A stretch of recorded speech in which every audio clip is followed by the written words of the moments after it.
namin pinupupurihan at niluluwalhati ang iyong pangalan. Kalakip ang aming pagmamahal at pasasalamat sa inyong pagpapala at mga biyaya. Hinihiling po namin ang iyong banal na patnubay sa University of Rizal System at sa buong sambayanan. Gabayan po ninyo kami upang magampanan namin ang aming mga tungkulin na ipinagkatiwala ninyo sa amin sa diwa ng tapat na paglilingkod. Ibuhos po ninyo sa amin ang mga biyaya upang lumago kami sa wagas na pag-ibig sa Diyos at sa aming kapwa. Nang sa gayon ay manahan sa amin ang katalinuhan, katarungan at kapayapaan habang binabalikat namin ang aming mga gampanin. Sa tulong ng inyong pag-ibig at kahabagan, tulungan po ninyo kami na mapagtagumpayan ang mga pagsubok sa aming buhay habang tinatahak namin ang landas patungo sa iyo.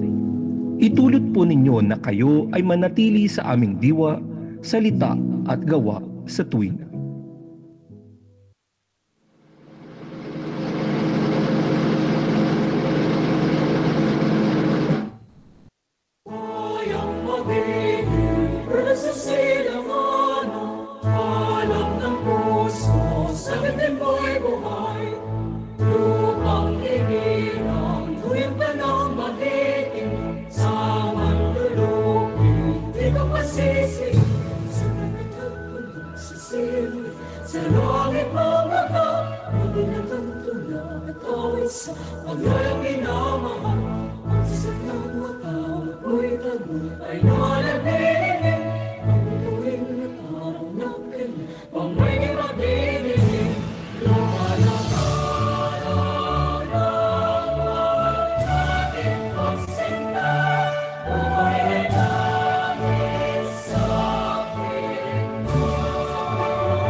Now, for the URS mission, it will be led by Mr. Jensen Escanyer, Deputy of ITSL. The URS mission will be then delivered by Mr. Earl Jansen Hapita, Deputy of ITSL. After that, the URS core values will be led by Mr. John Rex Ledumo, Deputy of ITSL. The URS quality policy will be recited by Mr. Frank John Hercules Asuncion, Deputy of ITSL. And lastly, the BSIT objectives will be presented by Mr. Fernan Reyes, Deputy of ITSL. URS Vision, the leading university in human resource development, knowledge and technology generation, and environmental stewardship. The URS mission. The University of Rizal System is committed to nurture and produce upright and competent graduates and empowered community through relevant and sustainable higher professional and technical instruction, research, extension, and production services.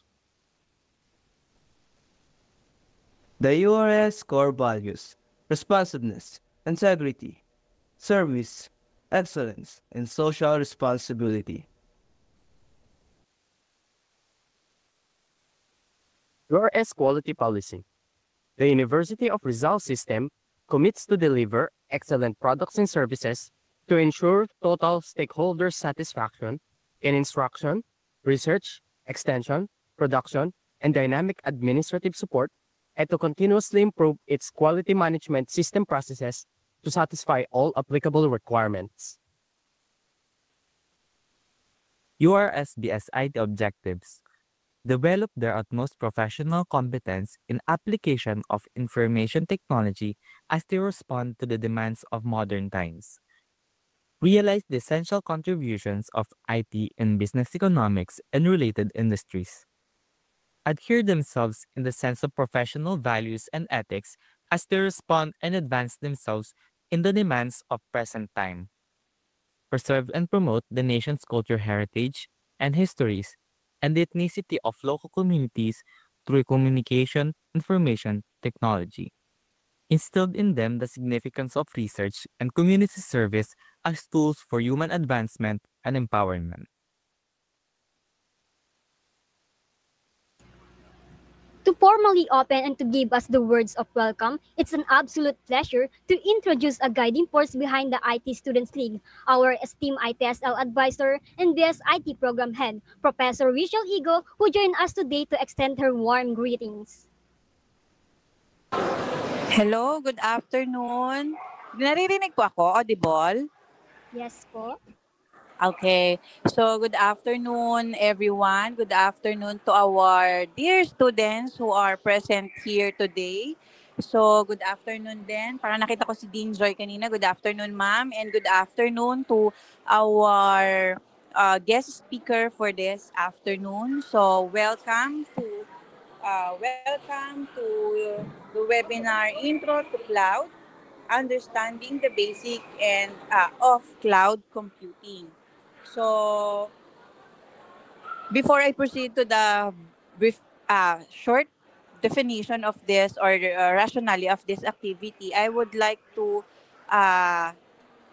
congratulate muna the BSITS student leaders or student league officers for coming up to this activity.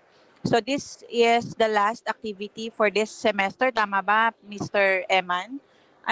So thank you for always giving your co-students an extra knowledge and information regarding the updates of the technology nowadays, kasi alam naman natin hindi talaga lamang makukuha ang knowledge inside our classroom.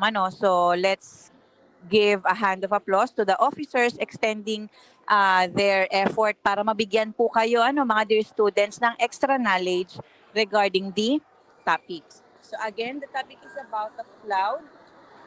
So the objective of this activity is for you to understand the basics of cloud computing, and how this may empower you to leverage technology more effectively and efficiently by grasping how and why delivering computing services like server, storage, databases, networking, software, analytics, and intelligence over the internet have changes the game in the industry.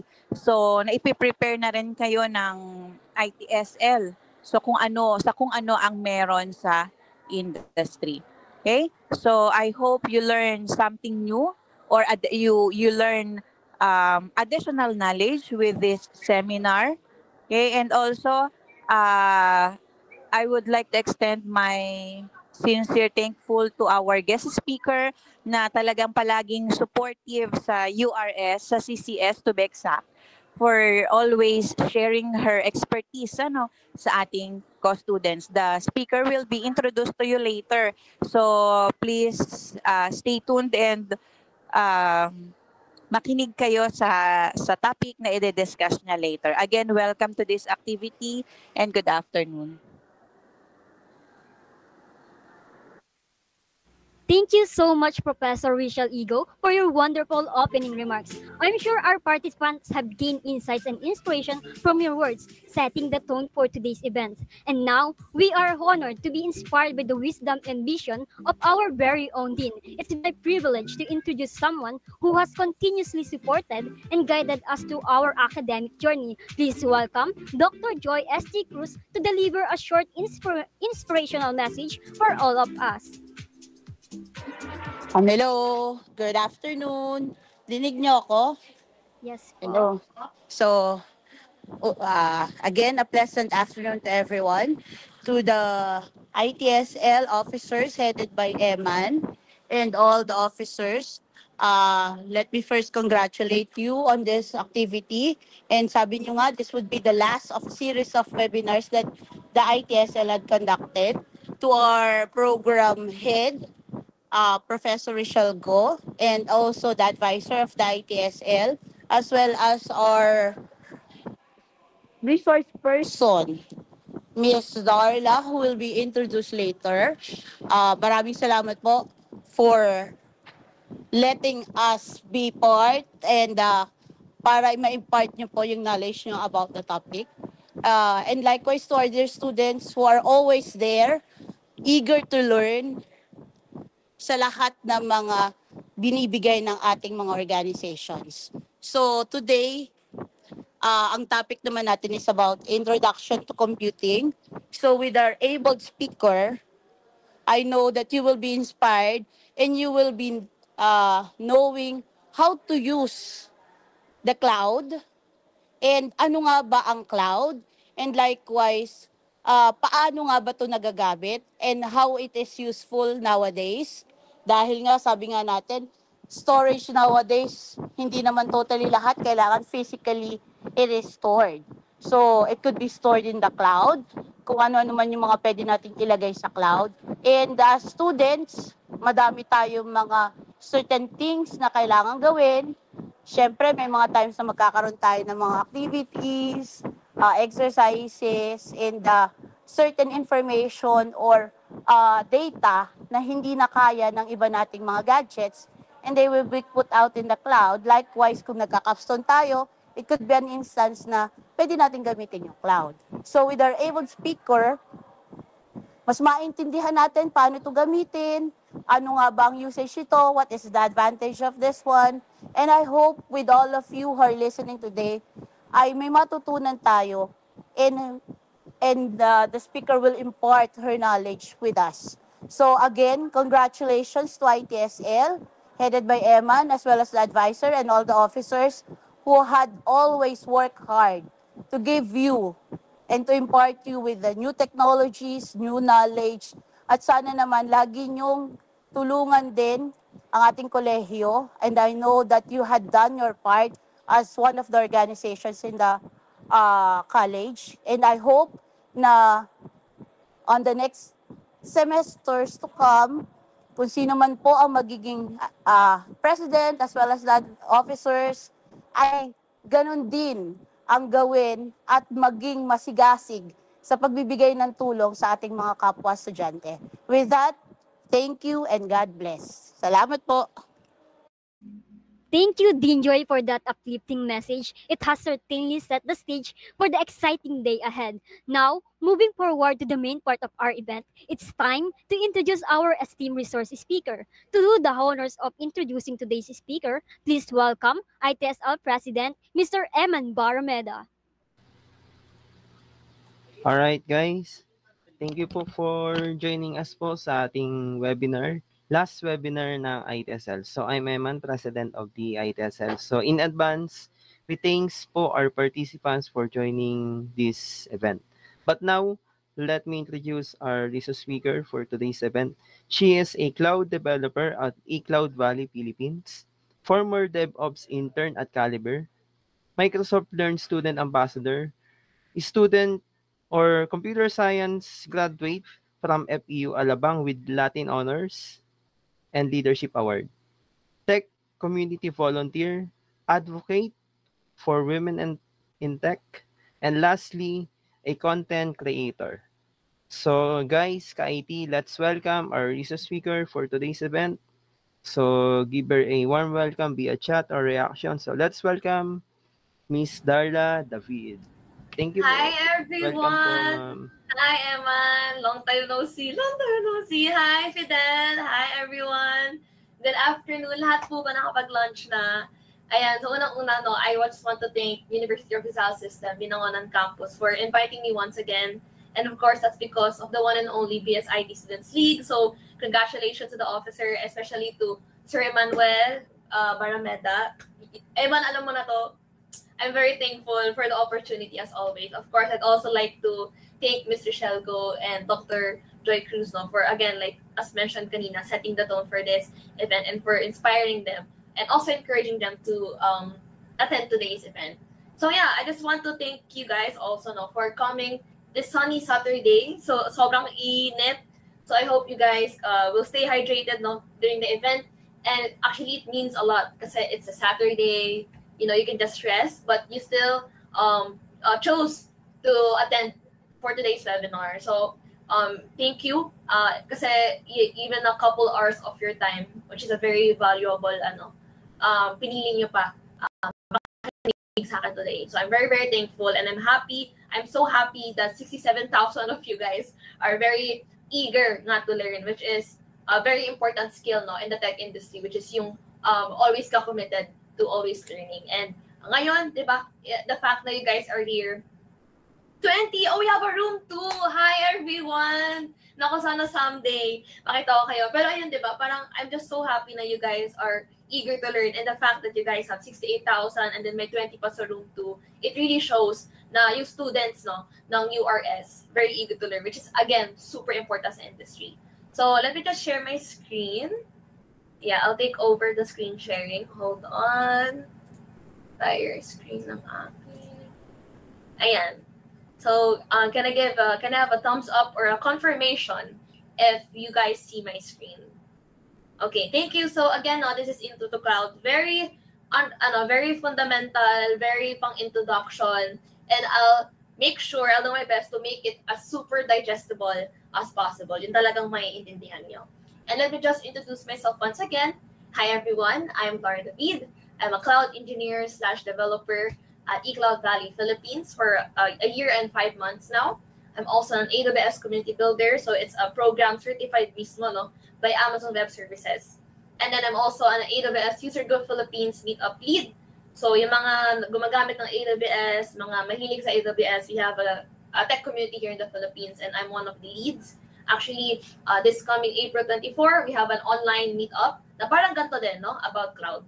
And then, yeah, as mentioned by Eman, I'm also a content creator, so I do videos on YouTube and TikTok, and I also get invited to different institutions like this one and organizations to teach.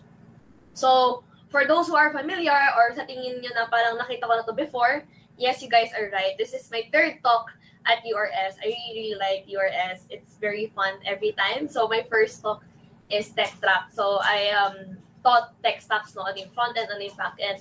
And then parang recently lang, I think, recently concluded, no, I think this semester also, I also talked about practical tips and strategies to ace your college life and your tech journey. So this is my third talk with URS. And I'm very excited kasi what we're going to learn today is the definition of cloud computing, ano yung platforms niya, ano yung service models, ano yung deployment models, ano yung career opportunities if you want to go into the cloud computing and tech industry like me, and ano yung mga real-world applications niya, like sa mga nakikita in cloud. So, in this table of contents, I know it can get very overwhelming mo. Parang, what do you mean service models? What do you mean deployment models? So, lahat naman tayo, mamaya, i-discuss ko sa inyo yan. So, if you guys are ready, can I get a thumbs up? Thumbs up, everyone? Kung ready na, thank you, Ashley, Eric, Lady, Crystal, thank you. How about sa chat? Ready na ba? Ready na ba guys matuto sa ating 69,000 plus 20,000 sa room 2? Opo, thank you, Erickson. Okay, G, yan, Gina si John. Ayan, kala mo nag-Valorant lang ngayon, no? Kala mo naglalaro lang ng Roblox. Pero ayan, sige, game. So first of all, I'm gonna discuss what is cloud computing. Ano ba yun, di ba? So let's start with a relatable example. So imagine you're trying to buy tickets, no, for a big concert, just like Olivia Rodrigo's. Yung kay Olivia Rodrigo, kung natandaan nyo, yung ticket niya, 1.5 lang sa lahat ng seats. So mapa-Gen Ad ka man, mapa-VIP, 1.5 lang yung presyo. Kaya sobrang dinumog yung website, sobrang daming bumili. So everyone wants to get their hands on those tickets at the same time. And often, yung ticketing website, for example, yung MS Ticket, syempre I can't really fully disclose or name drop, no? For example, yung MS Ticket website, nag-crash, di ba? Or nag-slow down kasi may heavy traffic. Traffic meaning maraming gumagamit ng website mo. That's why it's called traffic. So, very frustrating experience. So, my personal experience, I was at the queue. Ako yung pang 691,317 na gusto pumasok sa loob ng website. And once I got inside the website, nag-crash lang siya. Something went wrong. Hindi na ako makapili ng seat whatsoever. So, very frustrating experience. So, bakit nangyayari to? Bakit di tayo makakuha ng ticket sa website, sa concert na gusto natin, na sobrang laking concert dito? So, why did this happen? Kasi, when a lot of people try to access a website simultaneously, meaning sabay-sabay, it can overwhelm the servers that host that site. So, if those servers are not designed to handle such high demand, meaning such parang high na traffic nga, they can crash, leading to a poor user experience. So let me just move on. So this is where cloud computing comes in. Sorry, segue. Please excuse my gesture. I think may pumasok na parang dirt sa mata ko. Anyways, so this is where cloud computing comes in, no? Instead of relying on physical servers, so yung physical server, if you guys can search ahead, no? It's like a parang rectangular box, like this one in the local server, no? Parang siyang rectangular box na sinustore sa mga data warehouse, mas marami yan. So sa cloud computing, no, instead of relying on physical servers in a data warehouse, cloud computing lets businesses use the internet to store, manage, and process data. So it's like renting space and power online. Para ka nag-renta instead of buying and maintaining your own equipment. So, ang physical server, para siyang, ang server rather, like physical or remote server, ang server, isa siyang physical machine, yung parang rectangular, na provides services, resources, or data to other devices over a network. So, for example, alam niyo yung parang, when you guys build a website, gumagana lang siya sa computer nyo, yung local hosting. Now, if you want others to access your website, kailangan mo i-host sa isang server. Parang gano'n, sa isang hosting site. So, parang gano'n yung concept ng server. So, take the concert ticketing, for example. When tickets go on sale, thousands of people visit the site at once. So, with cloud computing, the system can quickly scale. Please, pakitatak sa utak ang word na scale. Can quickly scale up to handle all the traffic. So, yung website, mabilis siya, pati hindi nakaka-crash. Meaning, lahat nakakakuha ng ticket. So, when we say scale, scaling means kaya niyang lumaki, kaya niyang lumiit, agad-agad. So sa cloud computing, ganun siya. Agad-agad siyang pwedeng mag-scale. Kaya niyang lumiit, kaya niyang lumaki, kaya niyang umonte, kaya niyang dumami. Yun yung meaning ng scale.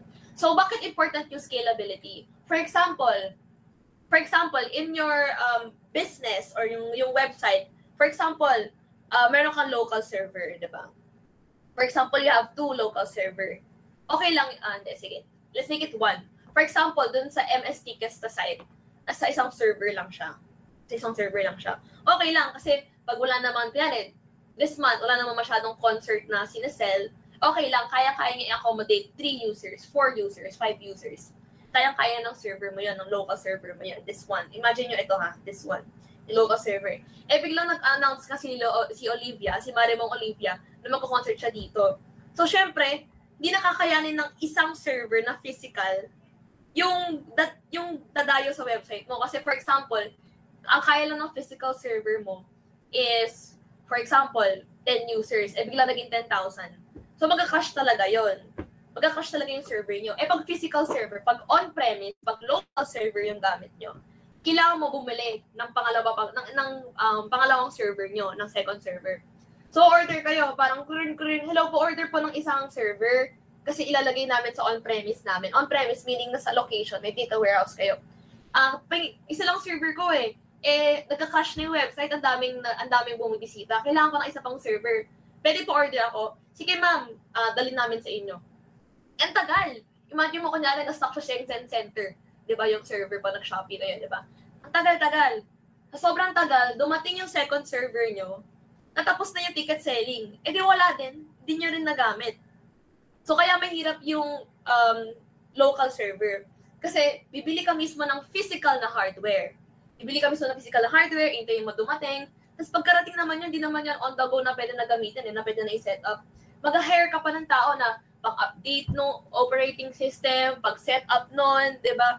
Pang-linis. Tapos kailangan yung server na yon, pag nasa data warehouse ka, naka-store yun sa sobrang lamig. Kasi pag mainit, alam niyo yung parang laptop nyo, pag umiinit, o pag gumagamit ng Android Studio, di ba minsan nagkakapit kayo ng fan sa ilalim para hindi siya mabagal, para hindi siya mainit. Ganun din yung servers. Ang servers natin kailangan sa sobrang lamig para smooth yung pag-run niya. So imagine nyo nga, yung server mismo, if you own the server physically, if meron kayong server, nag-order ako isa pang server, tapos late na dumating, hindi ko rin magamit. So kunyari, tapos na yung ticket selling na Olivia, diba? Wala din, di nyo rin nagamit. Tapos, ang gagamitin na lang ulit is yung isang server. So, tanang-tenggal lang dun yung server mo na pangalawa. Kung remote server, kung cloud server hosting, kaya niya mag-scale agad-agad, isang click lang. So, for example, nag-order ako sa AWS. Sabi ko, AWS, I'm a business. I have a business site. I have one server. Kailangan ko ng isa pa, pwede pa hingi pa. Okay, meron ka na isa pang server. At ma-accommodate na ng site mo yung maraming users. Kasi nag-scale agad dumami agad yung server. Tapos kunyari, tapos na yung ticket selling, di na masyadong dadalawin ng website mo, pwede mo na i-scale down ulit. Yun lang yung babayaran mo kung ano lang yung mga server na in-order mo. So do you guys get the scalability aspect of cloud computing? So ayun lang yung difference mo. Ayun yung difference ng local server sa remote server. So ang server, physical hardware. Pag local server, meaning meron ka mismo sa bahay mo, nandiyan.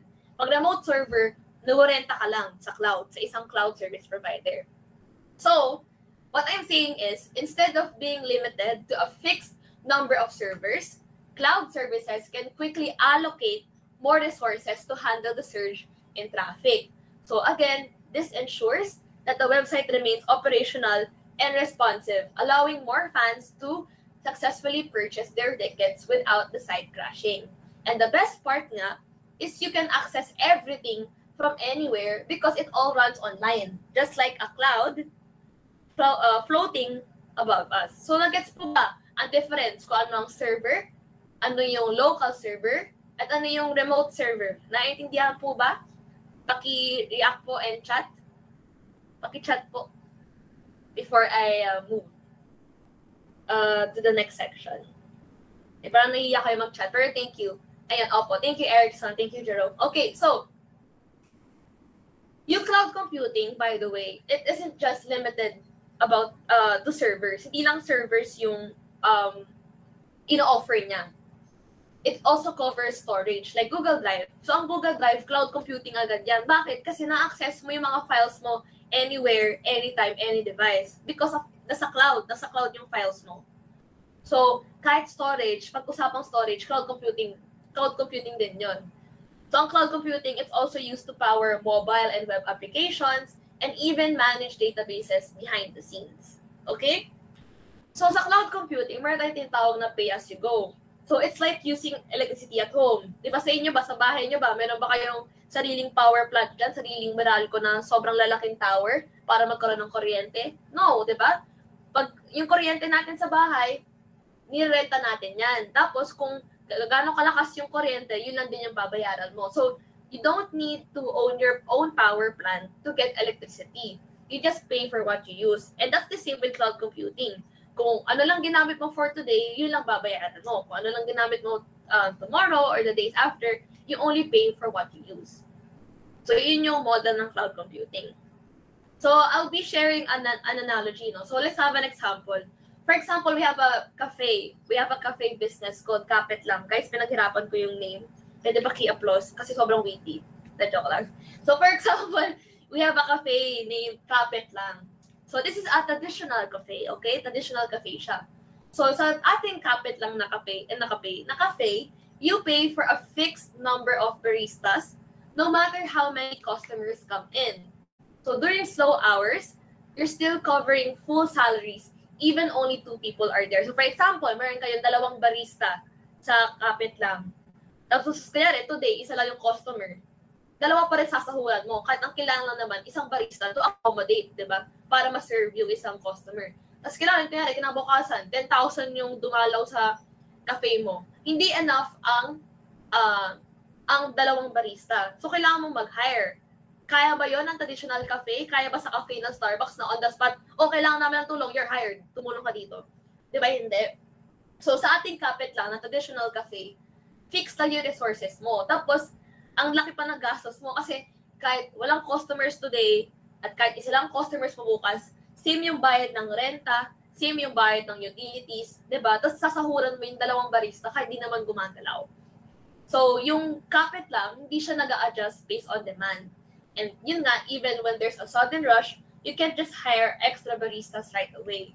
So, customers wait longer and get frustrated. So, when we say the traditional cafe, may staffing costs, may fixed resources, meaning yun nga, hindi nagbabago yung number ng barista, ang laki pa na binabayaran mo, regardless of the situation of the cafe.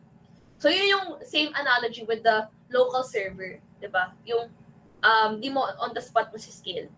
And yung modern cafe natin, kunyari si Kapit, di ba?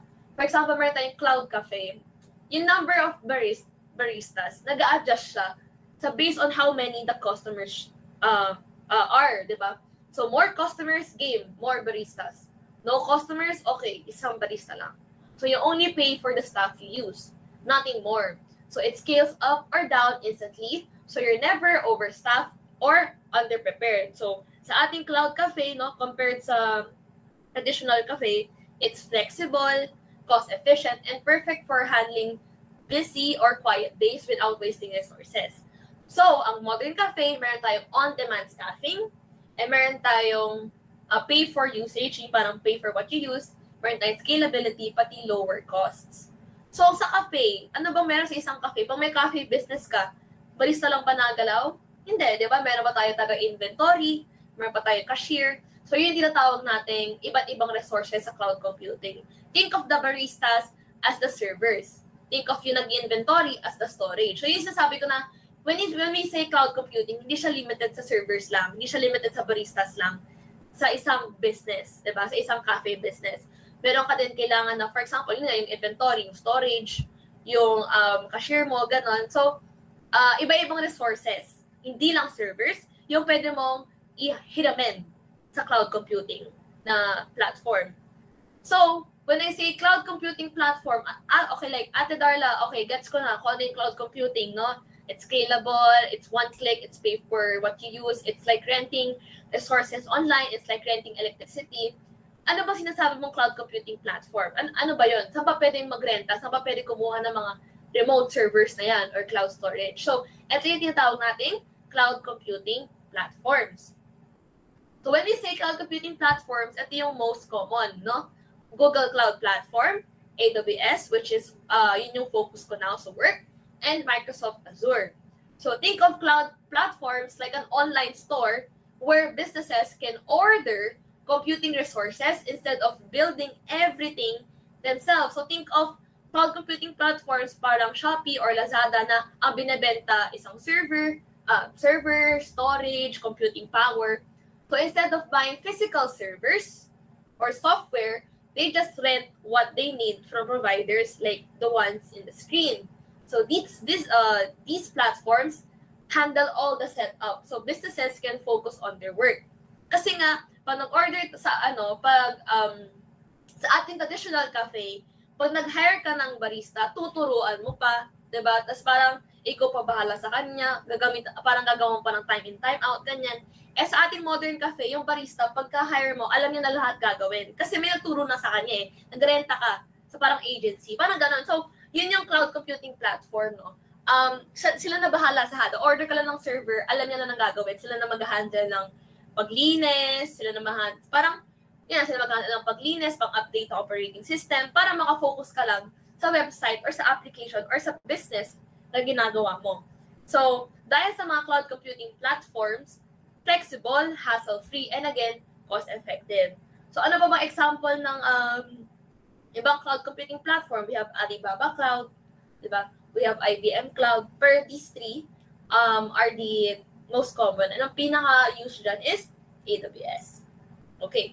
So, now that you know what cloud computing platforms are, gets po ba kung ano ang cloud computing and ano yung cloud computing platforms, like what it's used, ano yung purpose ng cloud computing platform, anong ginagawa nila? Again, no, sila yung nagpo-provide mismo. Sila sa kanila ka pwede rumenta, tapos sila na bahala. Maglinis, ganon. Gets po ba kung ano ang cloud computing platform before I move on? Thank you, Lord. And how about the others? How about the 70 plus 20,000? Okay, thank you. I'll be moving on, no? So, ano naman yung cloud service models? So, ito yung mga ino-offer ng cloud computing platform. Kaya ako sa AWS, ito yung cloud services namin na pwede mong rentahan. So, first, i-compare muna natin. Sa traditional IT kasi, this is where it gets pretty technical, no? So, sa traditional IT, di ba, when you set up a website or parang when you set up an application, sa traditional IT setup, ikaw lahat. Ikaw mag-manage ng storage, ikaw mag-manage ng operating system, ikaw mag-manage ng data, ng application, ng networking, ng server. So, yun yung traditional IT. Yung natin on-premise, ikaw lahat gagawa, ikaw mag-maintain, ikaw mag-delinis, ikaw mag-update. So, yun yung traditional IT, ikaw lahat. Kasi yun lang kailangan tandaan. When we say cloud service models, ito yung is iba-iba. First, we have infrastructure as a service. Meaning, ang infrastructure as a service or IaaS, it provides basic computing resources like virtual machines, storage, and networks. So, dito sa table na to, meron dito nakalagay, you manage and delivered as a service. So, kunyari, nasa AWS ako, gusto ko mag-avail ng isang infrastructure as a service, meaning, sila na bahala mag-configure ng operating system, ng virtualization, ng server, ng storage at networking, at kailangan mo lang alalahanin yung application mo, yung data mo, yung runtime, pati middleware. So, some of you might have not encountered hindi nyo pa mag-gets yung infrastructure as a service, pero ang kailangan nyo lang intindihin nga is, ito yung mga ima-manage mo. So, you manage the applications and data, while the cloud provider, AWS, Google Cloud, sila yung bahala sa infrastructure. Okay? So, ang example nito, and I know na baka di nyo pa na-encounter, pero I'm sure in the tech industry ma-encounter nyo is Amazon EC2, Google Compute Engine, o mga Microsoft Azure virtual machine. So, when it says the provider manages the servers, it means that you get the benefit of reliable infrastructure. Meaning, since sila na mag-maintain ng server, sure ka na di mo na kailangan asikasuhin kung sino nag-release ng server, okay pa ba, updated pa ba, kasi sila na bahala. Basta ikaw, ginagamit mo lang yung server. So, yun yung infrastructure as a service. Ito lang yung mga kailangan mong galawin, tapos sila na bahala sa the rest, yung provider. Next, when we say platform as a service, it means it provides a platform for you or platform allowing users to build, test, and deploy application without managing the underlying infrastructure. So dito, ang kailangan pag gusto mong mag-avail ng platform as a service ng isang cloud service provider, ang kailangan mo lang intindihin is yung application mo mismo, yung code mo mismo, pati yung data na sa store. So, sila na bahala sa lahat. Sila na bahala kung ano yung runtime or middleware or whatsoever na gagamitin. So, for example, ito is WordPress. Diba sa WordPress, ginagamit mo lang siya, diba? Ikaw na bahala kung anong itsura ng application ng website mo or anong data sa loob ng website na yun, diba? So, yun ang example ng platform as service. Another example is Wix. Diba? Yung mga website builder. Another example is Heroku. May nakakalam ba dito ng Heroku or Vercel or Netlify? if familiar kayo, if, alam niyo yun, yung parang, kayo na bahala, kayo yung magko-code, nasa inyo yung code, nasa inyo yung application, nasa inyo yung data, pero sila na bahala kung paano yun ma-host. May familiar ba dito kung ano yung Heroku? Heroku, tama ba? Wait, I meant Heroku, Netlify, yung mga hosting services. So, kaya GitHub din, di ba? Parang kayo na bahala. Tapos, sila na bahala sa lahat. Ang iintindihin mo na lang yung code mo, pati yung data mo. So, again, when we say platform as a service, you just focus on designing your site or your data, and then the rest, yung providers na bahala. Nagigets po ba ang platform as a service? So, for example, if you want to make your own website, diba, para mapakita yung portfolio mo, kailangan mo siya i-host, diba? Yun nga sa mga Netlify or Vercel, whatsoever. So, yun yung platform as a service. Yun yung ina-offer nila na ikaw na bahala sa code mo, sa data mo, kami na bahala kung paano to lalabas or paano to ma-reach ng mga tao. So, yun yung platform as a service. Next is software as a service. So, software as a service, it provides fully functioning software over the internet. So, a software as a service, meaning the cloud provider manages everything from infrastructure to the application itself. Users only interact with the software. Anong example nito? Netflix.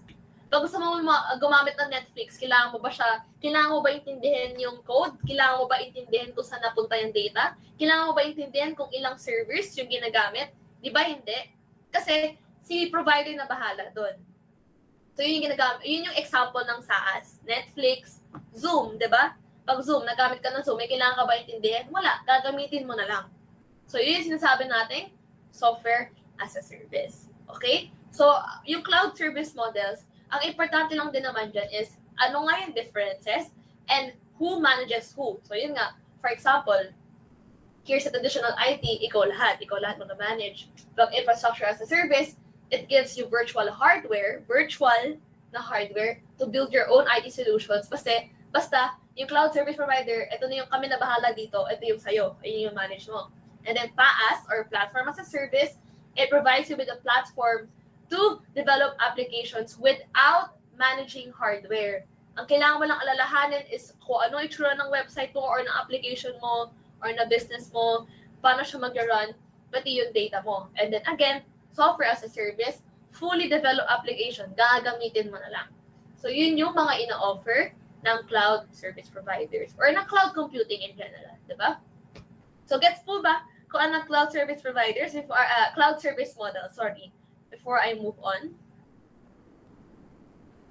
Okay, thank you. I will take that as a yes. Okay? So next, we have cloud deployment models. So iba pa yan sa cloud service, meron tayong cloud deployment. Paano ba siya na-deploy sa cloud? Paano ba siya nag-run sa cloud? So now that we know the types of services, the types of cloud platforms, di ba? Let's look at how these services are deployed. Kasi different businesses have different needs when it comes to data security, control, and flexibility. So this is where the cloud deployment models come into play. So companies will choose a deployment model based on how they want to use the cloud and where they want their data to be stored. So, explain ko isa-isa. First, we have the public cloud. Ang public cloud, ano siya? Shared services managed by providers. Again, ano yung providers? AWS, Google Cloud. So, multiple users share the same infrastructure, but their data stays separate. For example, a small bakery uses platforms like Wix or Shopify to build its website, yung mga website builder. So it only pays for what it uses and can easily upgrade as business grows. No need to buy servers or manage anything physical. For example, di ba, may website builder. Maraming nagamit ng website builder na yon, di ba? Pero hindi mo naman kita yung data ng isang website, di ba? Ang nakikita mo lang yung website mo. So yung sabi natin na shared services, pero the data stays separate. So another analogy for public cloud is, for example, apartment. Meron ka apartment, di ba? You have your own space, but the building, which is yung infrastructure, is shared. Diba? So, merong building, meron kayo isang apartment. Yun yung public cloud. Public yung apartment, pero yung public yung building, pero yung apartment na mismo, private, parang sa'yo lang. Nakatutok ka lang doon. So, you have your own space. And then, yung landlord ng apartment na yun, yung nag-manage ng apartment na yun, ng building. Okay, ulit. Ang public cloud, parang may building, tas puro apartment. Meron kang sariling apartment, yung building na yun, shared. Kasi maraming apartment sa loob ng building. At yung nag-manage ng building na yun is yung landlord, which is in cloud computing terms, yung cloud service provider. Yung AWS, ganyan. So yung cloud service provider, sila bahala sa cloud, sa security ng building. Sino pwede makapasok, paano nila matutukoy kung safe ba yung taong papasok whatsoever. Sila bahala maglinis, di ba? Sila bahala magpa-renovate ng building na yun. So the landlord handles everything. So you can focus on what matters, which is your own space.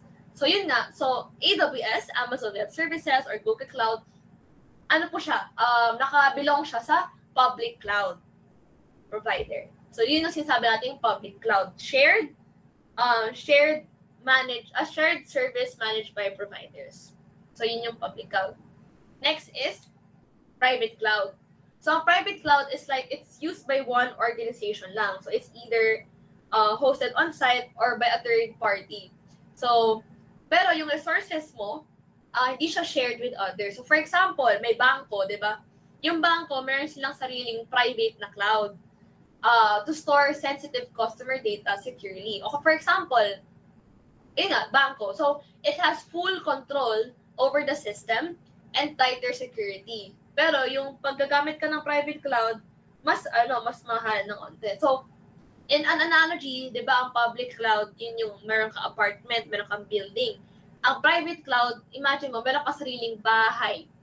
So, you have the whole space to yourself and you control everything, 'di ba? From security to upgrades. But you're also responsible for the upkeep. Pero sa cloud, parang ganun. So, yun yung difference ng public cloud sa private cloud. Next is hybrid cloud. Meron tayong hybrid cloud. Ang hybrid cloud, it combines both public and private clouds, letting businesses use both depending on their needs. So, an example ng hybrid cloud, for example, yung hospital ko, may hospital ako, yun yung business ko. Sobrang gastos nga pag yung hospital may sariling data warehouse or something like that, diba? So, cloud na lang ginamit ko. Pag cloud, pipili tuloy ako, gusto ko ba yung hospital ko nasa public cloud, sa private cloud, or hybrid cloud? So, pipiliin ko hybrid cloud. Bakit? Kasi yung mga patient records ng hospital, gusto ko siya i-keep sa isang private cloud. Kasi nga, ang public cloud shared, di ba? Kahit may apartment ka, para, alam mo yun, parang at risk pa din. So, yung mga patient records ng hospital ko, dapat nasa private cloud for security. Pero, yung website ko, or yung mga email ko, o kaya yung parang patient appointment system, nasa public cloud kasi kailangan siya ma-access ng mga users more easily. Diba? So, yung hybrid cloud is the best of both worlds, diba? So, secure where needed and then flexible where possible. So, again, iba-ibang businesses, iba-iba kailangan. For example, kunyari, bakery ka lang naman nga, tapos parang gusto mo lang may website ka, tapos gusto mo lang ng inventory system na di naman super confidential, okay, di public cloud. Pero kunwari, private cloud, may sarili kang cloud, diba, na bangko, ganun. And hybrid cloud na hospital, na private cloud for the patient records na super duper confidential. And then public cloud for mga customers na parang saan kayo ma-reach, ganun, or yung portal ng mga doctors, ganun. So, as an analogy, yung hybrid cloud, meron kang house, pero meron ka rin, nag-book ka rin ng hotel room when you travel. So, you get privacy at home, pero meron ka rin convenience when you wanna travel. So, depending on the situation. For example, another example of hybrid cloud is when may sarili kang bahay, pero meron ka rin condo sa BGC. Diba? Yung sarili mong bahay, nandun na yung parang lahat ng bagay mo, ng clothes mo, ganun. Pero sa condo mo sa BGC, which is yung public cloud, nandun yung mga damit mo on the go, kung may kailangan ka, or doon mo pwede papuntahin yung mga friends mo, kasi ayaw mo na may maraming bisita sa house mo. So, parang ganun siya. Parang ganun yung analogy. So, again, ang ating cloud deployment models, meron tayong public cloud. Again, public cloud shared by many managed by a provider. Give me an example of a provider. Tingnan nga natin. Pag sinabi kong provider, ano example? Chat nga natin. Baka mamaya, mga 70,000 tulog na. Sarap patulog ng pag-init. Kung mainit, masarap patulog eh. Ano example ng provider? Pag sinabi kong public cloud, shared by many, managed by provider. Anyone? Paki-chat. Ano example ng provider? AWS, thank you, Erickson. Can someone give me something else? Ala, si Alexa bilang, sorry, yung Alexa ko bilang nagsalita. Anything else? Anything else na provider? Tama si Erickson. Can anyone give me another example of a provider? Parang nahihiya pa. Parang from my past talks, di naman mahihain yung mga BSIT ng URS. Ang dami kong binention kanina, dalawa. Can someone else give me anong example ng provider? Cloud computing provider. Azure. Thank you, Ashley. How about yung isa? Yung isa pang common. So when we say provider, an example ay AWS, Azure, and Google Cloud Platform. So again, ang public cloud shared by many, managed by a provider, meaning para ka nagrenta ng apartment. And then private cloud used by one organization only and fully controlled, like owning a house, private but comes with more responsibility. And then hybrid cloud, again, a mix of both, like having a house and occasionally renting an apartment depending on your needs. So gets mo ba kung ano ang cloud deployment models? Thank you, Ashley. How about the others? Thank you, Lordwin. How about I only see familiar names. Ayan, thank you, everyone. So recap tayo, no? So we have cloud computing providers, AWS, Azure, Alibaba Cloud. We have cloud service models, infrastructure as code, platform as a code, infrastructure as a service, platform as a service, and software as a service, using cloud service models. And then we have, again, cloud deployment models, private cloud, hybrid cloud, public cloud. And if some of you are thinking, kailangan ko ito gagamitin, gusto ko maging data engineer, bakit ko kailangan matuto ng cloud computing? First of all, in demand na yung cloud computing. At, mamaya, let me tell you a story later. In demand na yung cloud computing at mas may edge ka kung alam mo yung fundamentals ng cloud computing. So maybe some of you are entering your internship era or gusto na mag-job hunting. So, pag job hunting era nyo na, the fact na ma-explain nyo ng maayos yung cloud computing, parang, yung cloud service models, I know na may SaaS, PaaS, stand out kasi agad kayo dun eh. Stand out agad kayo dun. Kung alam niyo yung fundamental. So, I know na maybe first year pa lang kayo or as students, hindi niyo muna ma-appreciate, no, kung ano yung cloud computing. Kasi syempre, yung mga assignments natin, laging website or mobile application. So, baka di nyo pa naiintindihan na parang ano importance nitong cloud computing fundamental sa akin. So, in the tech industry, especially, na-experience ko talaga to when I was looking for internship or jobs, the fact na meron kang alam sa cloud computing, it's you already stand out. Kasi in demand na nga yung cloud computing. Kahit iba pa yung role mo, kahit hindi tungkol sa cloud yung role mo, the fact na alam mo, may onting background ka sa cloud computing at as ma-explain mo siya ng maayos, nag-stand out ka dun. And what I hope for you guys is, even sa mga nasa different course, diba, or different year level, pag nagtanong sila about cloud, hindi nyo na ako kailangan invite kasi may explain nyo na ng maayos. So yun, so parang it may not make sense to you or very overwhelming siya right now, pero the fact na you guys are here again, na you guys learned the fundamentals of cloud, very good yun. Very good siya. Ayan. So, now if you want to go into the cloud with me sa tech industry, ito yung mga different career opportunities sa cloud. So, first is cloud developer, which is me. So, ang isang cloud developer, nadi-design siya and nang build ng application specifically for cloud platforms using cloud-native technologies. So, for example, ang ginagawa ko sa work ngayon, kunyari, tatlo yung clients namin. Client A, back-end ako. Client B, front-end ako. client C, for example, more on database ako, ganun. So for example, sa client A, na back-end ako, gumagamit ako ng, Python, Python, PHP, ganun. Pero, anong cloud doon? Gumagamit din ako ng cloud services. For example, I use AWS EC2 kasi kailangan nasa server, ganun. So, yun sa ating cloud developer. Yes, you still develop software, like yun yung website or mobile application. Yes, gumagamit pa rin ako ng mga PHP or Node.js whatsoever. Pero, gumagamit din ako ng AWS na provider, na cloud computing provider. So, yun yung ginagawa ng cloud developer. So, tandaan nyo, if you want to be a cloud developer, if you're someone na who wants to focus on just writing code and building software that runs efficiently in the cloud, cloud developer yon. Unlike engineer. Ang engineer kasi, mas nag-focus siya sa infrastructure. So, ang cloud engineer naman, if you want to be a cloud engineer, sila naman yung nagbe-build and maintain ng infrastructure and tools needed to support the cloud environment. So, ang cloud engineer, infrastructure talaga siya. So, what does this mean? Parang yes, okay, compared sa parang local server na parang kailangan pa mag-hire ng system administrator, ng parang taga-update, gano'n. Yung cloud engineer siya na lahat kasi mas madali naman. So, ang cloud engineer, kunyari, nag-down yung remote server, sila bahala sa infrastructure na parang, okay, sige, ayusin ko to, ganyan. So, more on infrastructure yung cloud engineer. Yung cloud developer naman, more on just literally development ng software.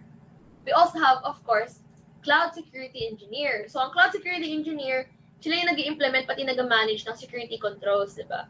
So, yung pang-monitor and pang-compliance ng compliance measures in cloud environment. So, ang difference naman nitong cloud security engineer, sila yung nagsispecialize in protecting data and infrastructure. So, mas narrow, no? Pero, siya, deeper focus compared to general cloud engineering role. So, partial cybersecurity per cloud. Parang ganun. And then, another popular role, pag gusto mo maging parang cloud focus role mo in the industry, is solutions architect. So, meaning, ang ginagawa ng solutions architect, nag-design siya ng end-to-end cloud solutions that meet business and technical requirements. So, sila yung nag-bridge ng gap between stakeholders and technical team. So, yung solutions architect, if you're into, parang strategies and big picture approaches and, alam mo yun, yung mahilig ka mag-figure out paano to papaganahin, paano to mag-work in a business perspective, solutions architect yun. So, for example, okay, so, for example, business ako, parang sabi ko sa'yo, na cloud, for example, business ako, tapos parang sabi ko sa'yo na solutions architect, hey, gusto namin mag-build ng business running in cloud. Ito yung business namin, ito yung business need namin. So, sabi ni solutions architect, so meron siyang big picture ngayon, na parang, so ito yung end goal ng business na gusto mag-run sa cloud. Anong magandang solution? So, sila taga-literally architect. Sila magsasabi, okay, kailangan ito dalawang server, kailangan ito isang database, ganyan-ganyan. Tapos sila yung parang gumagawa ng diagram. Na itong server, ito siya mag-run ng pang-users, itong server, siya mag-run ng for example, pang-inventory, ganon. So, sila yung nag-architect, sila yung nagbe-build ka mo ng blueprint. Ganon, nagbe-build ng blueprint na parang, okay, ito yung infrastructure, ang proposal ko sa'yo, dalawang server, ganyan. Ito yung solution na mag-work sa business mo. Once na-approve yun, tsaka kikilos si engineer. Si cloud engineer, siya mag-provision, siya mag-configure. Okay, sige, i-set up na natin yung server, i-set up na natin yung ganyan. Tapos, si developer na, pagkapasa kay engineer, actually, it works hand in hand, hindi siya pasahan eh.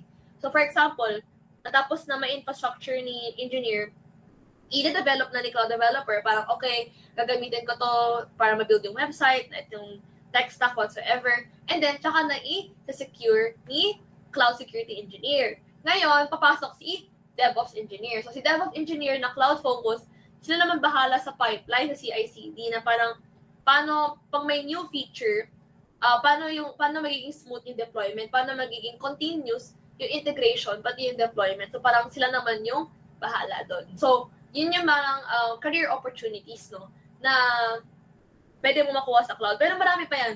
sobrang dami pang career opportunities sa cloud computing. And I have a kwento, no, na when I was looking for a job, nag-job hunt ako. Meron doon, software engineer, pati senior software engineer. So, given na ang experience ko ay 1 year pa lang experience ko kasi 1 year pa lang experience ko, parang very entry level. Sa software engineer, ito yung job requirements. Sa senior, imagine mo senior software engineer, same requirements sila. Ang only difference is, yung senior software engineer, dapat may alam ka sa cloud. So, nag-apply ako, ang in-offer sa akin, yung senior software engineer, kahit 1 year pa lang experience ko. Why? Kasi galing ako, or na-prove ko na meron akong experience sa cloud. Alam ko yung cloud developer. So, my point here is, ang laki ng difference agad. Pag alam mo yung cloud computing, even the fundamentals, or even may onting portfolio ka lang. Kasi imagine mo, 1 year of working pa lang ako, ang napag-interviewan kong role, pang senior na. Kasi, same yung job description, same yung tech stack, pero dito, dapat may alam ka sa cloud, dapat certified ka, ganon. So imagine, diba, na now, na students pa lang kayo, may alam na kayo sa cloud, and pwede nyo nang tutunan pa, or mag-build na ng projects. Malay nyo, in like 2 years senior na agad, dahil lang doon. So yung mga ganon, nag-gets nyo ba? Parang, imagine, ang pinag-interviewan ko agad, senior software engineer, dahil lang cloud developer yung role ko. Ganun. At dahil lang may alam ako sa cloud. Parang ganun. So, dito papasok yung real-world applications. Like I mentioned kanina, baka di nyo pa masyado ma-appreciate kasi very overwhelming, the service, infrastructure sa service whatsoever. Pero, hindi nyo namamalayan, everyday, gumagamit kayo ng cloud or ng cloud computing in general. In another term. So, all these apps, lahat yan gumagamit ng cloud, yeah. Google Drive, diba? The fact na you store your files there, and then, again, you can access it anywhere, diba? That's already cloud. For example, Google Docs, diba? Yung mga kupang collaboration, that's also cloud. Netflix, that's also cloud. Spotify, that's also cloud. Facebook, Shopee, they all use cloud. Kasi the fact na you can access it anywhere using the internet lang, that's already cloud. Okay? Actually, that's all for my talk, no? So let me just give you a recap. So what did we learn today? Again, we learned the definition. Ano yung cloud computing? Bakit siya importante? Next is yung platforms. Now that I know ano yung cloud computing, now that I know that I can rent computing resources or power or database, diba? Or services, saan ko siya pwede rent? Yun yung platforms. Yun yung AWS, Azure, GCP. And then, service models. Ano bang ino-offer ng mga platforms na to? You have the infrastructure as a service, you have the platform as a service, and you have software as a service. And ano yung deployment models? We have the public cloud, the private cloud, and the hybrid cloud. Ano yung career opportunities? Ate Darla, very interesting. I wanna go in the tech industry na cloud focus. Okay, you can be a cloud developer, you can be a cloud engineer, you can be a solutions architect, ganyan. And then, ano yung mga real-world applications niya? So, I just want to give you another example, no? On Netflix, they're built in AWS. Ang ginagamit niyang resources, AWS. Kaya, pansin nyo, hindi naglalag yung Netflix, pag sabay-sabay ka nanonood in different devices, di ba, hindi naglalag, ganyan. That's because marami silang ginagamit na AWS services para sa inyo. Pero, Netflix itself is an example of software as a service. Kasi, yung Netflix, yung user, ginagamit yung Netflix, wala siyang kailangan intindihin. So, parang ganun. Just an example. So, yeah. So, again, this is what we learned today. I hope everyone was able to understand, no? And I just want to say thank you to all our 70,000 and even the people in room 2 for listening. So, I just want to say thank you guys so much. I hope you guys learned a lot. And if you want more from me, actually, this is a sneak peek of my YouTube channel. Buong 4 years ko sa college, I graduated computer science, major in software engineering sa FU Alabang.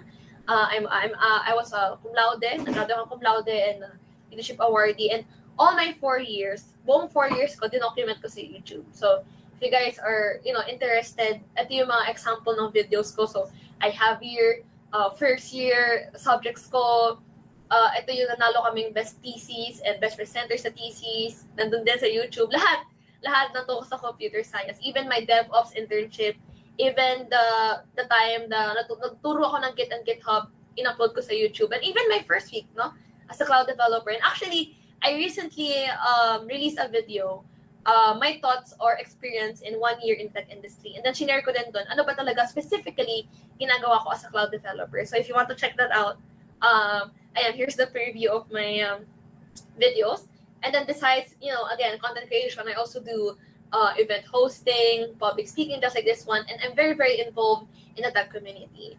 So I just want to say, again, thank you guys so much. And if you're interested in reaching out to me or connecting with me, you may just scan the QR code. Lalabas na lahat ng links na kung saan nyo ko pwedeng hanapin. And I'm very, very honored to be here, to be a part of your last event for the semester. Again, congratulations to the organization. Thank you so much to the university for inviting me, and thank you guys so much again for choosing the time to spend for choosing to spend time with me this Saturday. And I hope you guys learned a lot. And yeah, thank you guys so much. And if you have any questions, feel free to ask. Yeah, thank you guys.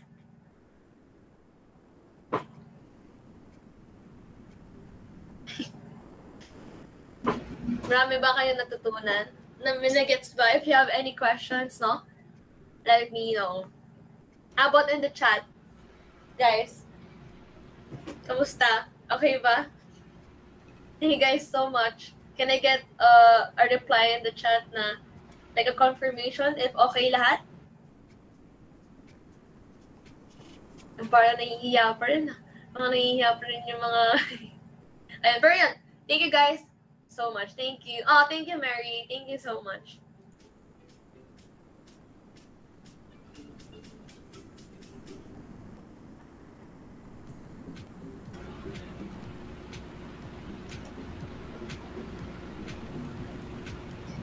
Yeah, so you may ask me anything, not limited to cloud, of course. You may ask me anything. So if you have any, question, the floor is open. Thank you so much for your insights and enlightening example, Ms. Darla David. Now, students, the floor is finally open, and it's your chance to give insights or ask some question to our resource speaker. Don't be shy to raise your hands and open your mic, or you can just ask your question in the chat box or comment box below.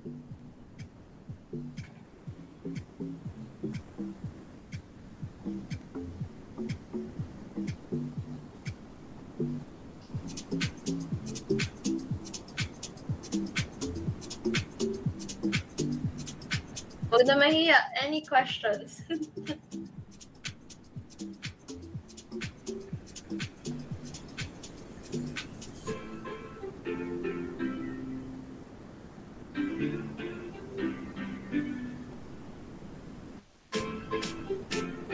Yes, actually, AWS has a free tier, May tinatawag tayo na free tier. So meaning, may mga bayad kasi, di ba, when you rent. Pero dun sa AWS, you have a free tier. For example, ito, parang pwede mo to gamitin.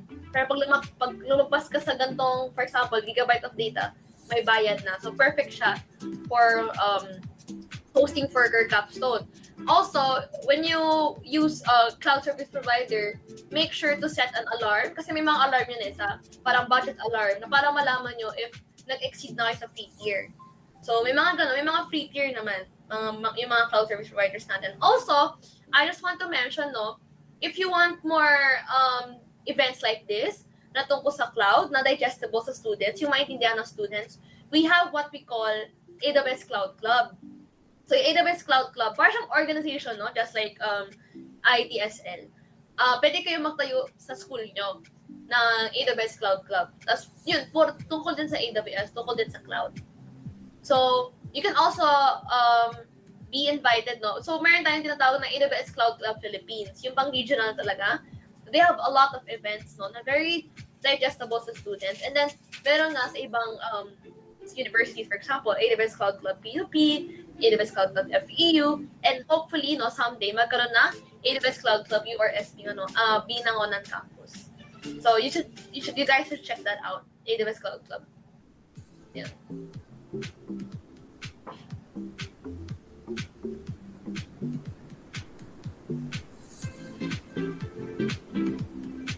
Yeah, so sa cloud computing industry, guaranteed and encouraged din actually na magkaroon kayo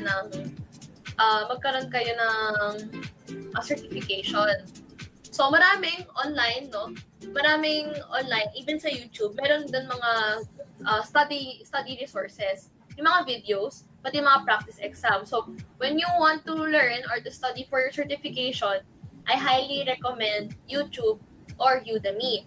Pero if you want to take practice exams, yung mga mock exams, meron tayong Tutorials Dojo. Doon ako natuto, doon ako nag-practice ng exam, doon ako nag-mock exam para makapasa ng certification. Now, yung Tutorials Dojo kasi, meron siyang bayad. Pero, yung Tutorials Dojo, we work closely with Tutorials Dojo, yung AWS User Group and AWS Cloud Club. We work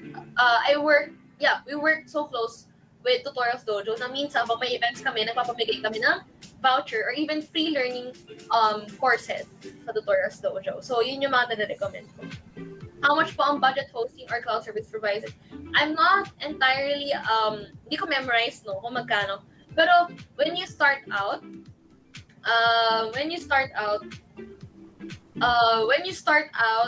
parang mura lang siya. For example, if you use the service, for example, pag nag-rent ka ng database, kasi may ganun, nag-rent ka ng database sa AWS, for example, kada kuha mo ng data, siguro mga $0.0001, mga ganun.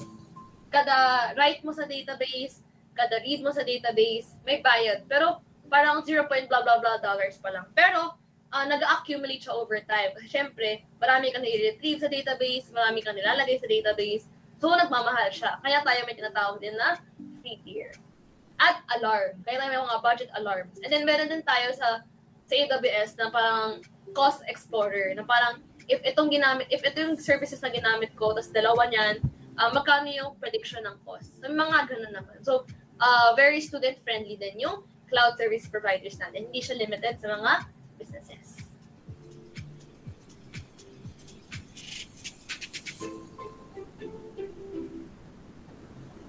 Are you guys in your capstone era ba?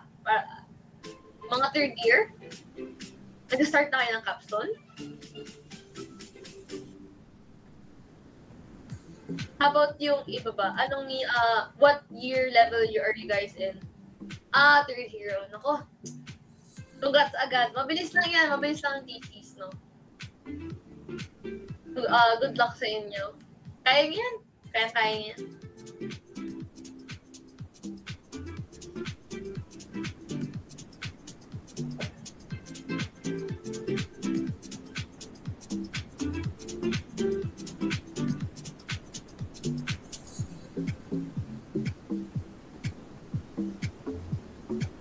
Anything else?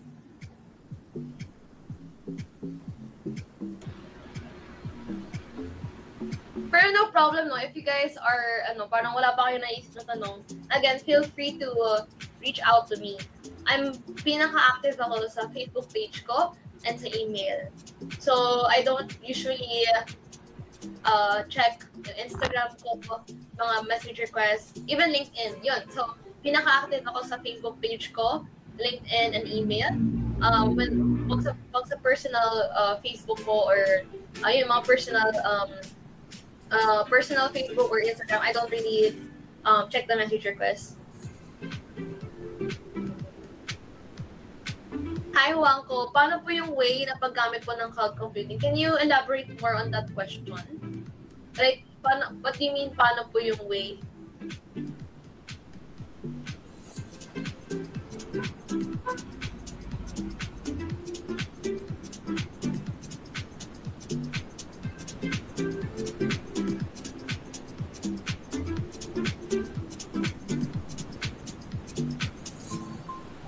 What are some security concerns with cloud computing? Of course, just like any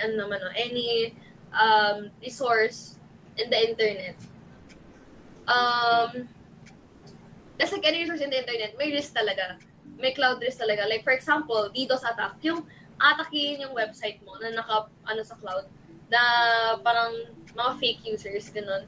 Marami naman security concerns. But then, again, mas safe nga sa cloud kasi meron tayong mga iba't ibang services din sa providers na, for example, yung identity and access management. Parang, itong service na to, ito lang yung parang mga finance department ng mga access. So, maraming security concerns actually. I can't really name all of those. Pero yung cloud service providers natin, meron siyang pang dapat. No? Like for example, AWS Shield, ganun. So, yeah.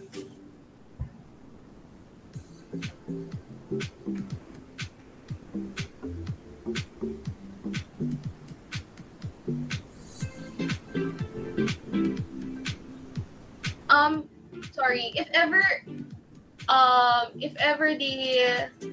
yung account ng ITSL, nag-aano yung microphone, pero hindi ko talaga alam kung may nagsasalita sa inyo. Basically, hindi ko kayo marinig if ever may nagsasalita for some reason.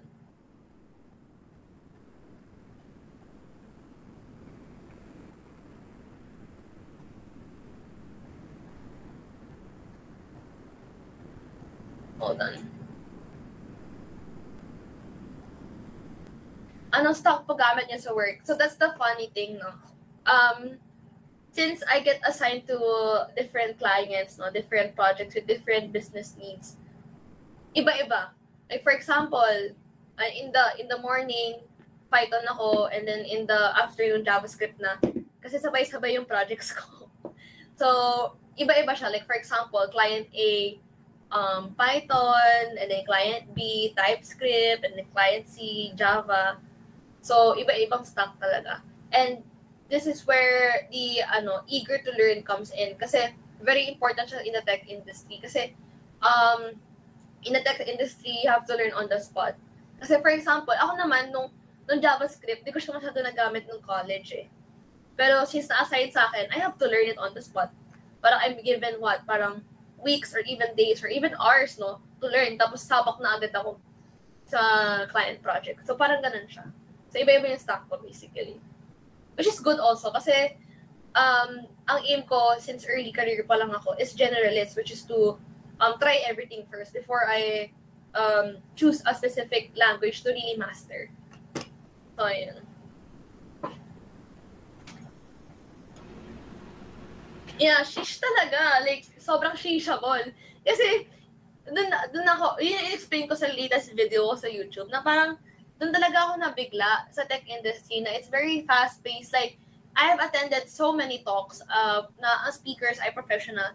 And then they always say na you have to be willing to learn, you have to be adaptable. So, yun pala yun. Kaya pala parang kailangan willing to learn ka always at kailangan adaptable ka. Kasi iba-iba pala ang tech stack yung kailangan mo tutunan.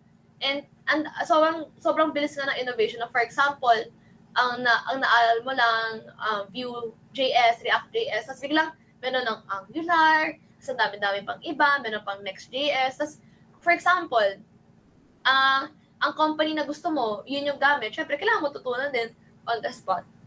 So, sheesh talaga. Pero kaya niyo yan. I think yun na po ang last questions po. And thank you so much, Ms. Darla David, for addressing all the queries from our students. Now, let's go for the certificate awarding. To present a certificate of appreciation to our speaker and certificate of participation to our participants, let's welcome our ITSL Treasurer, Ms. Amy Ocampo. Let us give her a round of applause. Hello everyone, I'm Amy, ITSL Treasurer, and I'm here to give an appreciation for our resource speaker today, Ms. Darla, and to all of you guys who attend our webinar. For now, let's give a round of applause to our amazing speaker, Ms. Darla David.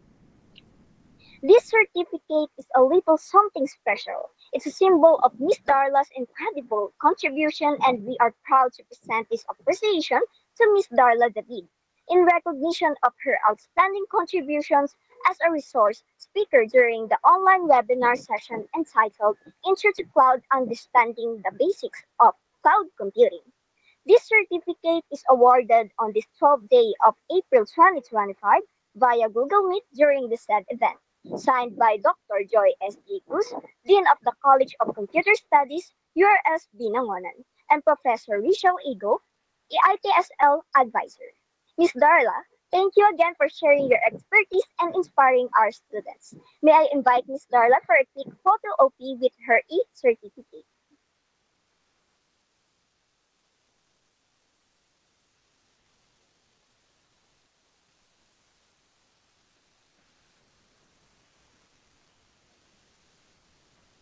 Thank you, everyone. Thank you so much. Have a great weekend, guys. And please stay hydrated. And sana magkita-kita tayo lahat soon. Thank you guys so much. Thank you po, Ms. Darla David. Now, moving on, isa namang she's dyan sa chat box or kindly react heart. So thank you for joining us and having you as an amazing participant. We know you all put in the effort to be here today, and we want to recognize your commitment to learning and growing in the tech world. This certificate is a little token of appreciation for your dedication and reminder of your participation in this webinar. We are proud to present this certificate of appreciation to our attendees in recognition of their outstanding contributions as participants during the online webinar session entitled Intro to Cloud, Understanding the Basics of Cloud Computing. This certificate is given on the 12th day of April 2025 during the said event, signed by Dr. Joy S. G. Cruz, Dean of College of Computer Studies at URS Binangonan, and Professor Rachel Igo, ITSL Advisor. Congratulations, everyone. Keep up the amazing work and thank you. Thank you, Amy. As we approach the conclusion of our program, we invite all attendees to fill out the Google form for attendance and evaluation in order to receive your e-certificate of participation. Please check the link in the chat box or comment box below. This evaluation will greatly contribute to the overall assessment and improvement of this program. And take note, guys, completing the attendance and evaluation form is required to receive your e-certificate of participation.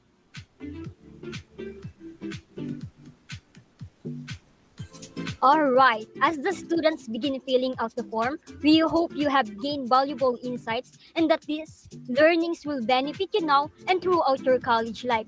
Now, may we invite our ITSL Vice President, Mr. Bin Aaron Orbeta, to deliver the final words for this program, which are the closing remarks. Hello, so guys, remind ko lang po na required ang attendance para po makatanggap ng certificate. And now, let me deliver the closing remarks. Good day, guys. I'm Vin, the Vice President of the BSIT Students League. And now, to end our webinar, we would like to thank our participants for joining us today. We hope that you learned something valuable to help you in your academic journey. Also, a special thanks to our ITSL advisor, Professor Rachel Igo, and our CCS Dean, Professor Joy S. G. Cruz, for their support and approval of this webinar. We also extend our gratitude to the ITSL officers for their hard work in making this event possible. And of course, our deepest appreciation goes to our resource speaker, Ms. Darla David. So, any last words po, Ms. Darla? Magpahinga kayo guys ha, please. Huwag niyo abusuhin. If I were to give an advice to everyone, like a closing remark, you guys should rest talaga. Mahirap sa ating mga IT students. Mas mahirap pag ang napagod ay mental. Pag napagod ka physically, you sleep, you recover, you go to the gym. Pero once na mental mo yung napagod, kakakode, mahirap na makarecover. So magpahinga, and if stuck the code, hands up, rest, do something fun first, like what you love doing, and mag-stress relief kasi very, very important ang rest. And I'm not here, I don't have these skills without, I wouldn't have done everything without resting. So tama ba? Basta yun, super important ang pahinga. Pahinga kayo, yun lang. Thank you, Ms. Darla, for sharing your expertise and advice with us today. As we end, I hope you'll continue to support the CCS organization's activities, the CCS Student Body, Iconex Student Society, IT Students League, and IS Student League activities. Let's keep connecting minds and coding our futures. Thank you, ITSL Vice President Bin. To conclude our event on a high note, let's capture this moment with a group photo. I kindly ask everyone to turn on their camera so we can see those smiling faces.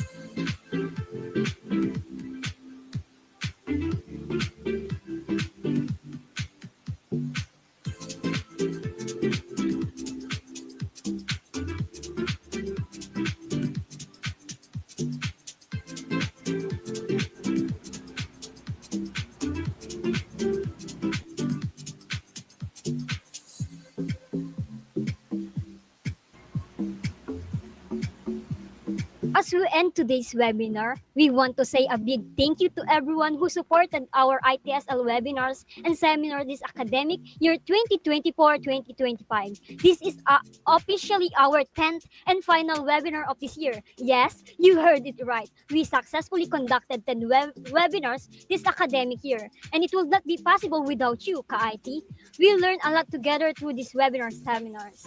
Capstone success, knowing tips and techniques for capstone development, elevating warframing development, empowering the next generation, thriving in your tech journey, understanding the basic of web development using Laravel, Flutter Droid 101, simplify the basics of mobile app development, introducing UI UX low-code platform, code smarter, not harder, Boss Roadsteed for coding success, Control Art Lead, empowering CCS students to lead, transforming UI UX, learning design principles with Figma, and today's Intro to Cloud, understanding the basic of cloud computing. To all IT students who participated, engaged, and stayed with us from start to finish, thank you so much. We hope you gain more than just certificates, but also inspiration, knowledge, and memories that you'll carry in your academic and tech journey. Of course, a big thanks to our partners, StudentPH and ISSL. We appreciate your collaboration and support throughout this academic year. And lastly, we want to thank our campus director, Dr. Joan S. Concepcion, Ma'am Evelyn B. Diaz, in charge of student organization and campus ministry and OIC of the SDS, Dr. Joy S.G. Cruz, Dean of the College of Computer Studies, Prof. Rachel Ego, IT Program Head and Advisor of ITSL, for approving and supporting our webinars. So again, I'm Jaime De Asis Reyes from Bachelor of Science in Information Technology 2-1. God bless, stay safe. Thank you everyone. Until next time.